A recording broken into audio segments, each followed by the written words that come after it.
Bonsoir à tous et bienvenue à cette édition du 20h sur Equinox Télévision. À la une de ce journal, alors que le débat sur une éventuelle dévaluation du franc CFA anime la toile mais également la presse camerounaise, la Banque des États de l'Afrique centrale se prononce. Selon Abad Mahama Toli, cette dévaluation n'est pas envisagée. Le gouverneur de la BEAC était face à la presse à Yaoundé où il a également annoncé une légère embellie dans la situation économique de la sous-région. Vous allez l'entendre dans cette édition du journal. Du sang sur nos routes, 2 femmes ont été brutalement arrachées à la vie à Tchon, à l'ouest du pays. De retour d'un deuil, elles ont été violemment percutées par un véhicule. L'excès de vitesse est pointé du doigt et serait à l'origine de ce drame. Période de vacances, période de bonnes affaires pour des vacanciers transformés en commerçants de circonstances pour ces vacances. Plusieurs carrefours sur la nationale numéro 3 sont devenus de véritables pôles de commerce fructueux en cette période de vacances. Vous allez le voir dans cette édition du journal. Voilà pour le sommaire, les détails, c'est dans un instant.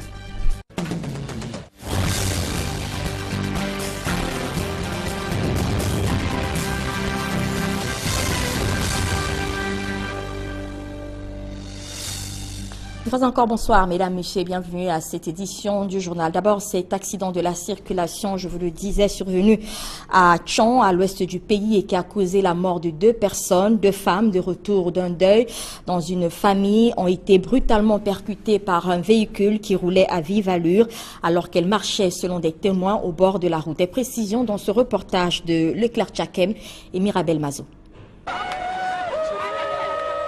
C'est une scène effroyable que viennent de vivre les populations du village Banok dans la région de l'Ouest. Ces 2 dames revenaient des obsèques d'une membre de leur association. On était au deuil ensemble. On allait enterrer leur collègue de réunion, qui est notre soeur, la femme de mon frère. On a tout fait ce qu'on rentrait déjà. Il y a un gars qui a appelé la voiture, on a réservé le bus, on a réservé les places. Nous on était dans la voiture.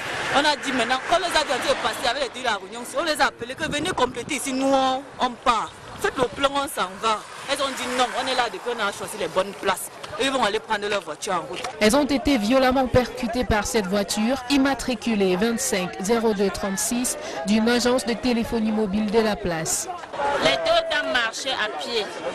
Il y a une qui est dans la réunion de ma coépouse qui est décédée. Elle était en train d'aller rejoindre ses camarades dans le car qui les a ramenés de Douala pour ici. C'est comme ça que le véhicule là les prend. Le véhicule là est au fond là-bas. Dans ce véhicule qui les a percutés, une gourde contenant de la bière presque en fin de consommation et de nombreuses autres bouteilles de bière encore pleines.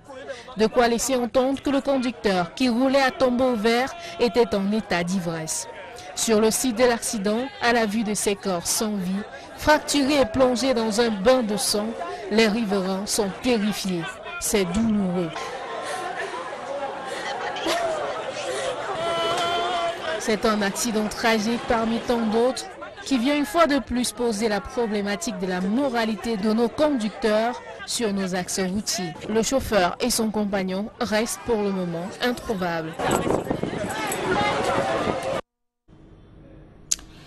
Je le disais tout à l'heure, c'est un débat qui a cours dans les milieux économiques, mais également sur la toile et dans la presse camerounaise. Le franc CFA sera-t-il dévalué? Eh bien, la BEAC vient de trancher. Le sujet n'est pas à l'ordre du jour. Mieux, il n'est pas du tout envisagé. Ce sont là les propos du gouverneur de la BEAC. Il était face à la presse à Yaoundé.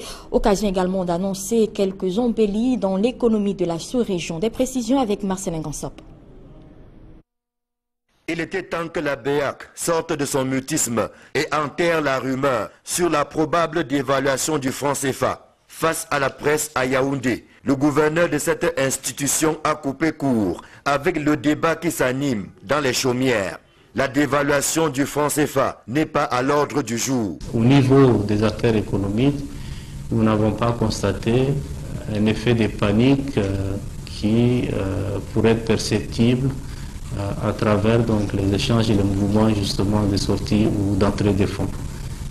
Et ça, nous voyons que c'est une certaine presse et les réseaux sociaux qui parlent davantage de cette rumeur. Et d'ailleurs, la date qui avait été fixée, c'est même dépassée. Hein. Si j'ai bien noté, c'est au mois de juin que la dévaluation devrait intervenir. Mais il n'en était rien. Je souhaitais simplement de relier cette information de façon justement à ce qu'on parvienne tous à apaiser un peu les esprits. Pour ce qui est des perspectives macroéconomiques sous-régionales, le comité de politique monétaire de la BEAC se réjouit de la reprise progressive de la croissance, consécutive au dynamisme du secteur non pétrolier. Un secteur sur lequel il faut investir davantage pour baliser le chemin du développement et faire face aux différents chocs économiques. Je pense déjà essentiellement au secteur agricole, qui est un secteur où nous observons un certain dynamisme dans nos pays. Le secteur du bois, quelque chose qui c'est également un secteur où il y a un regain d'activité qui est constaté. Il en est de même pour tout ce qui est services de téléphonie et d'autres types de services, de tourisme. Là également, aujourd'hui, permet donc de reprendre le dessus sur le pétrole. Le pétrole, c'est une ressource qui est essentiellement limitée dans la durée, qui est périssable. Il faut bien que le pays arrive à diversifier et compter sur des sources pérennes de revenus et également des gisements de création d'emplois. À la lumière des données économiques, monétaires et financières de l'année en cours, il ressort une légère remontée de la croissance économique avec un taux de plus 0,8% en termes réels, une atténuation des tensions inflationnistes, mais également un recul du déficit du solde budgétaire, une amélioration des comptes extérieurs et une légère remontée du taux de couverture extérieure de la monnaie à 60,6%. Fort de ces analyses et après examen des différents facteurs influençant la stabilité monétaire et financière dans la CEMAC, le comité de politique monétaire de la BEAC a décidé de réduire de 10 à 7% le taux de pénalité aux banques et au trésor public et de maintenir inchangés les autres principaux taux. Et notons qu'au cours de ce point de presse, le gouverneur de la BEAC s'est également exprimé sur le débat qui a cours concernant le retrait des États de la zone franc. Abba Mahamat Todi pense que c'est un débat qui n'a pas lieu d'être et que les États gagneraient à diversifier leur investissement et les sources de revenus pour asseoir durablement leur économie. Et je vous propose d'écouter une fois encore le gouverneur de la BEAC. La campagne actuellement en cours. Il faut agir sur d'autres facteurs, il faut investir sur des dépenses d'avenir, ça c'est l'éducation. Il faut investir sur des projets, des investissements à fort potentiel, tels que les infrastructures énergétiques, les infrastructures de transport. Il faut donc investir dans l'outil de production, il faut investir dans le capital humain, il faut avoir des politiques budgétaires qui soient cohérentes, il faut lutter contre la corruption, il faut avoir un environnement des affaires sain pour attirer également d'autres investisseurs. Il faut transformer nos productions locales ici avec un minimum de valeur ajoutée et créer assez d'emplois et résorber un peu le niveau de chômage. Moi je pense que c'est vraiment tout ça qui fait la croissance. Mais dire que non, si on avait notre monnaie, on allait connaître un niveau de croissance, ça c'est pas vrai. Et moi je pense qu'il est de notre devoir de combattre vigoureusement contre ces spéculations et ces mensonges autour donc, du franc CFA. Ce n'est pas tabou, il n'y a absolument aucune question tabou, à la fois sur les accords monétaires avec le partenaire monétaire la France, que sur la décision des pays membres entre eux-mêmes sur l'avenir de ces monnaies.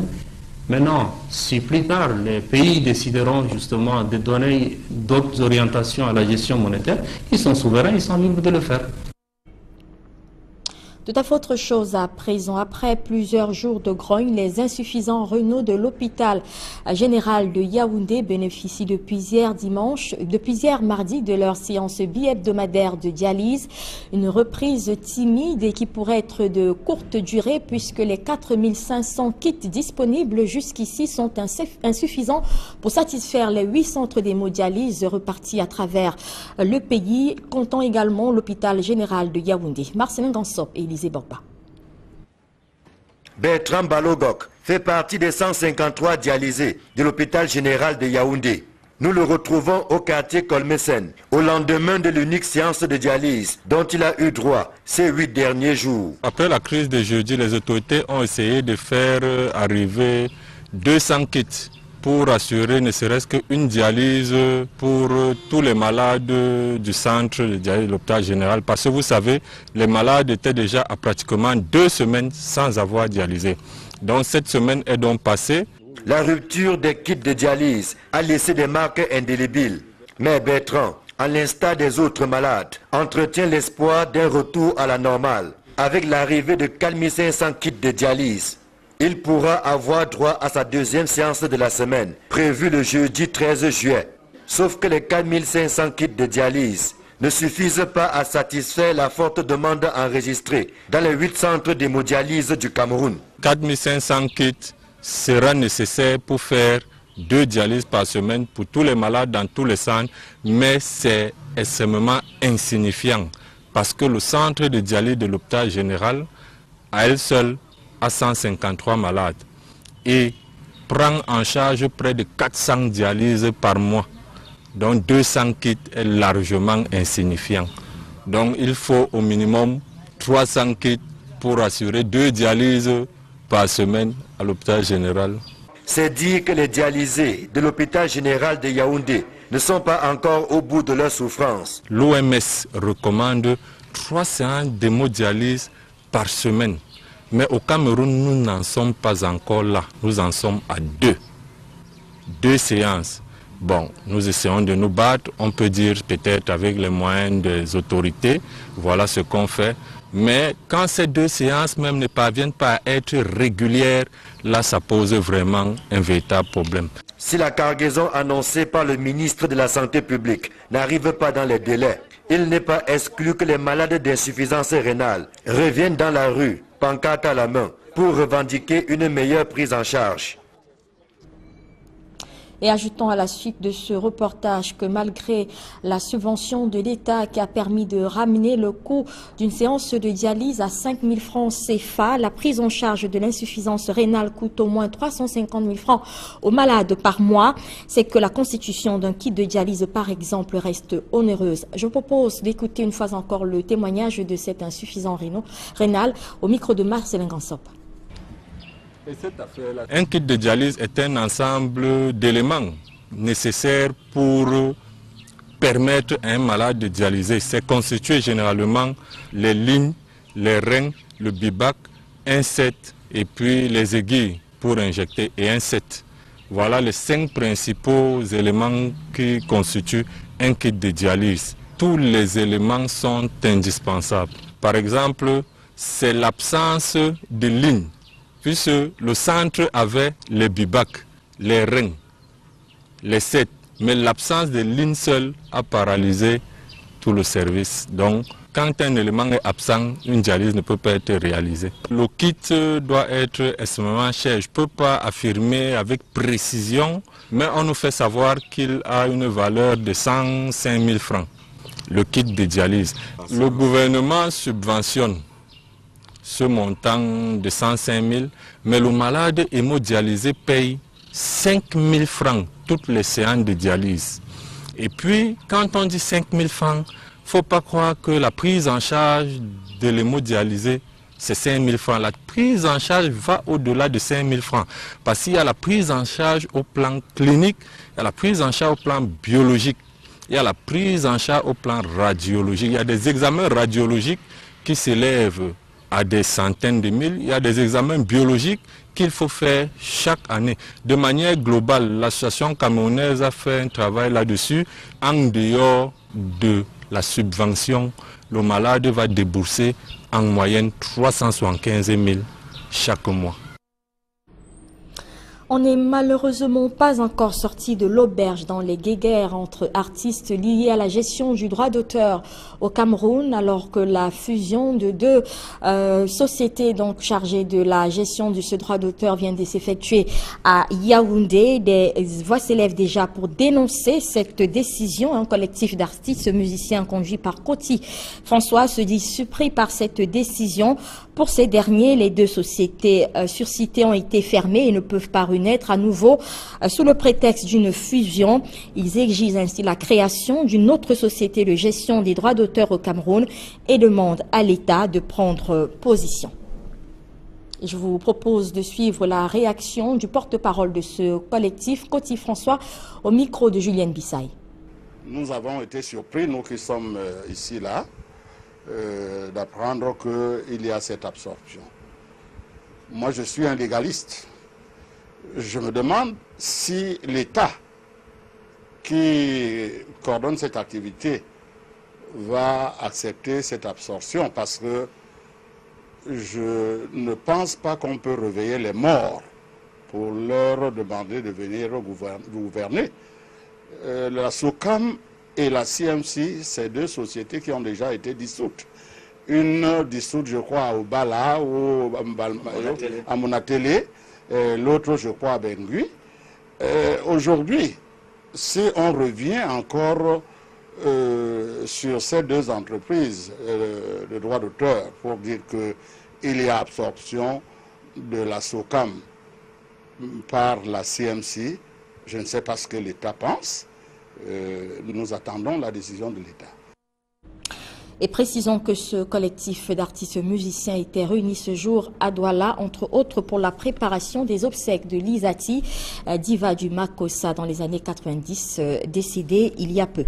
Ils sont de plus en plus nombreux, ces jeunes Camerounais diplômés qui écument les administrations depuis quelques semaines pour déposer des dossiers pour des recrutements dans la fonction publique. Qui sont ces jeunes Camerounais, mais surtout quelles sont leurs véritables motivations pour intégrer la fonction publique quand on sait qu'ils sont souvent des milliers pour une centaine de postes. Guy Zogo les a rencontrés, voici son reportage. Au cœur de la capitale Yaoundé, le centre administratif, notamment le lieu dit province, qui abrite aussi la sous-préfecture de l'arrondissement de Yaoundé 1er, voit défiler tous les jours les nombreux candidats aux concours administratifs. C'est le passage obligatoire pour le rituel de la légalisation des pièces officielles. Derrière ces démarches, les motivations des candidats affleurent. J'ai choisi la police parce que j'ai vu que c'est un métier qui me convenait. Il y a trop d'injustice dans mon pays et j'aimerais rétablir l'ordre. Moi je me dis que c'est l'opportunité qu'on a et on doit tenter notre chance. Mes motivations, c'est d'abord que j'ai envie de desservir ma patrie. La deuxième motivation, c'est aussi les conditions de vie, les conditions sociales. Parfois, il n'y a plus qu'au le travail. On se rend compte que maintenant, le seul métier qu'il y a, c'est beaucoup plus ancré dans l'armée. Les uns et les autres s'emploient donc à mieux se préparer pour affronter le concours choisi. J'étudie, j'ai les bords, j'ai les épreuves, j'étudie. Vous n'êtes pas dans un groupe de travail entre camarades, oui, mais pas dans un groupe de formation spécifique.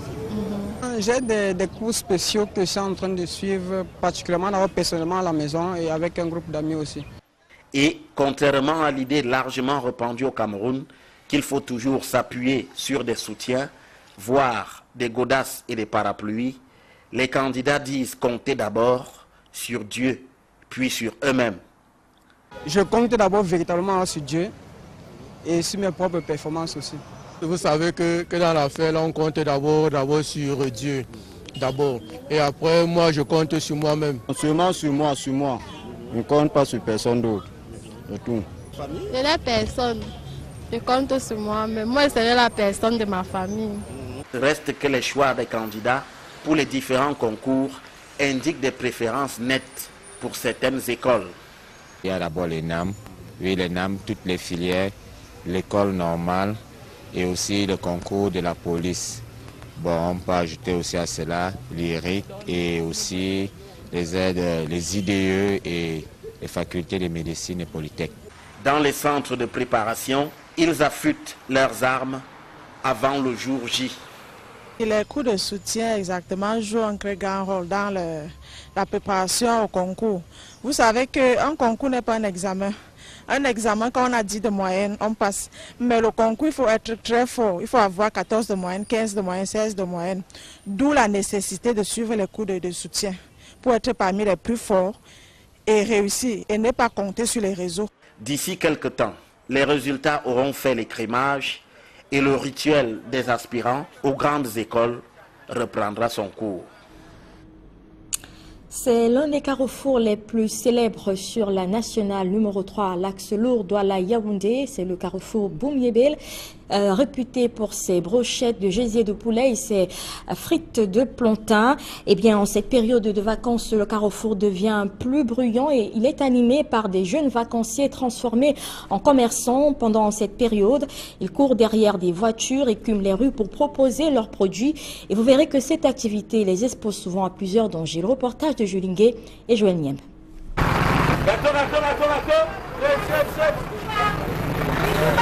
Bienvenue au carrefour Boum-Yébel, localité située sur la nationale numéro 3. Depuis quelques semaines, les rues sont envahies par les jeunes vacanciers pour la plupart.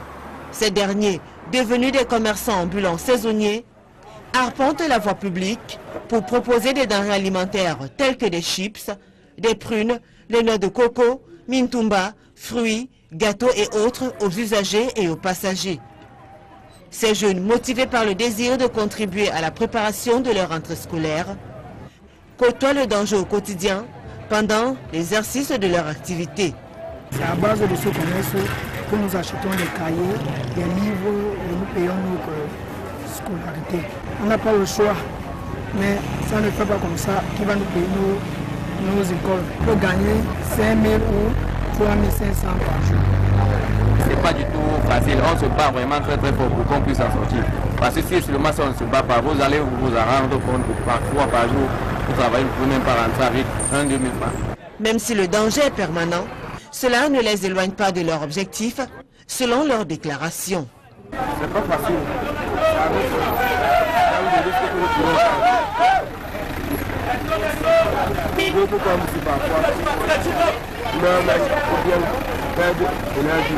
Bon, c'est un peu risqué, mais on dit dans la vie, il faut s'attendre partout, il faut tout essayer pour voir si tu vas marcher ou pas.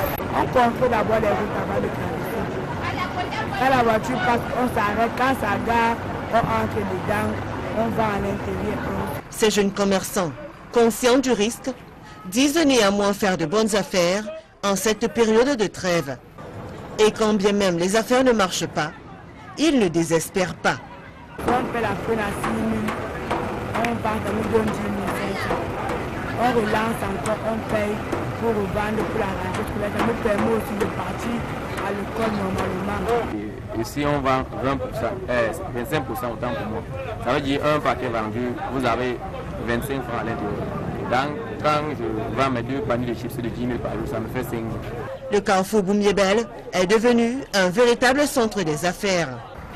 Ici, la vie est rythmée par les incessants mouvements des camions, bus et véhicules de tourisme qui font la navette entre les 2 grandes métropoles du pays, Douala et Yaoundé. Et vous l'avez vu, cette période de vacances est propice aux activités commerciales. À côté du carrefour Boum-Yébel, d'autres petits carrefours sont devenus aussi des points d'arrêt prisés par les passagers et les agences de voyage. Dans ces carrefours, les activités commerciales sont tout aussi juteuses. On découvre tout cela avec Joël Niembe et Donald Brice-Camgan.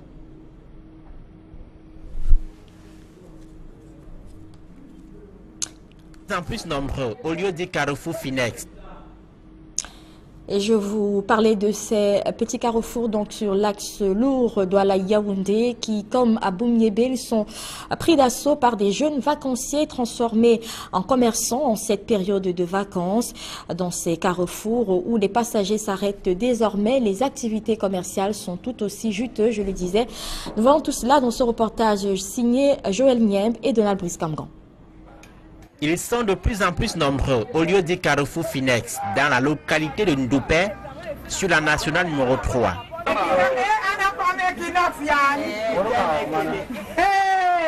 Cette période des vacances est une saison de vaches grasses pour ces commerçants. Noix de coco, fruits, tubercules, vin de palme et autres viandes de brousse, tout y passe. Il y a les bus qui s'arrêtent, les clients descendent, ils viennent me demander, je vends. Elle propose aux voyageurs de l'axe Douala-Yaoundé du plantain grillé aux prunes.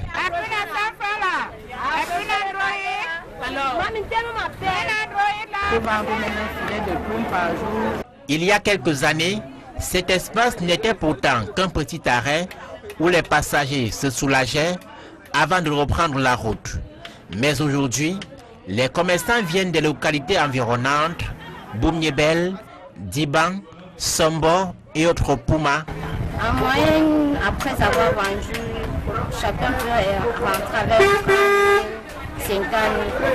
Quand ça ne marche pas, chacun peut rentrer avec 20 000 dans sa poche. Par jour, parfois, si le marché passe parfois, nous pouvons même rentrer même avec le délai de parfois 5 000, 10 000, parfois d'autres gens rentrent même avec les intérêts de 50 000. Et c'est tant mieux pour les affaires.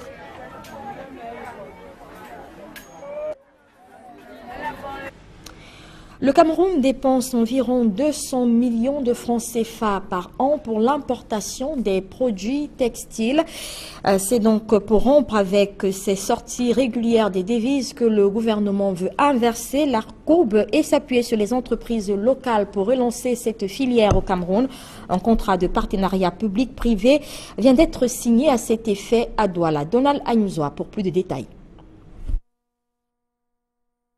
La signature de ce contrat, fruit du partenariat public-privé, vise à redonner vie à la filière coton textile confection, classée parmi les segments forts de l'économie camerounaise. Pour atteindre cet objectif, le gouvernement entend mettre en avant l'initiative locale. C'est des conventions qui nous paraissent importantes parce qu'elles entrent dans cette philosophie générale du chef de l'État qui est d'encourager le secteur privé, pas seulement le secteur privé étranger, mais également le secteur privé national à jouer un rôle de plus en plus important dans la promotion de la croissance économique.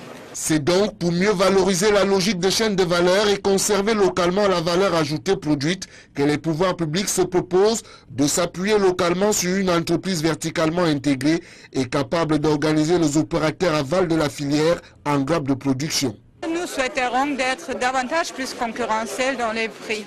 Et ceci sera possible avec l'appui du gouvernement, puisque partout dans le monde où des pays travaillent dans le textile, c'est les gouvernements qui soutiennent la production textile. Sans ce soutien du gouvernement, nous ne pourrons pas facilement être concurrentiels.